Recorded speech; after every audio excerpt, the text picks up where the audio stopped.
What is a post-closing occupancy? Sometimes it's called a rent-back agreement. I'm Debbie with Buell Realty in Westminster, Colorado. A post-closing occupancy agreement enables a seller to continue living in the home after closing. If a seller wants to stay in the home after closing, the buyer and the seller both have to come to a written agreement.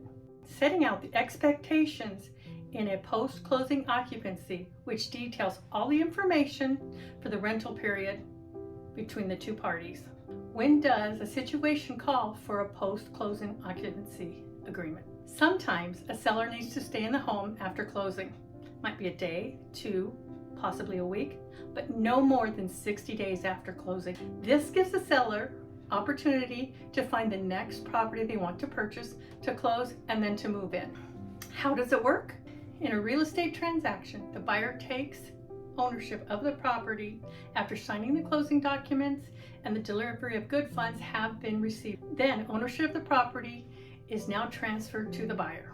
This agreement is made by the buyer to be included into the offer to purchase the property, usually making the offer to the seller more enticing. The post-closing occupancy is required to make certain that all parties are protected, as there can be potential liabilities if these agreements are not structured and reviewed properly. The seller is staying in the house, possibly paying rent to the buyers, now the new owners, until the property is vacated. This post-closing occupancy agreement requires dates and deadlines and any rents that will be charged, a security deposit, which is withheld from the seller's funds at closing. This is a way for the buyer to be protected and make sure that the seller has not damaged the property in the rent-back period. There should always be a final inspection at the end of the rent-back period.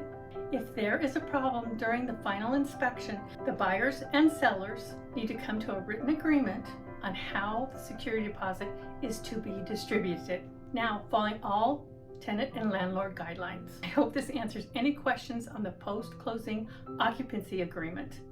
If you have any other questions, please leave a comment below or please email me at any time. Don't forget to turn on notifications to get notified when we add new content.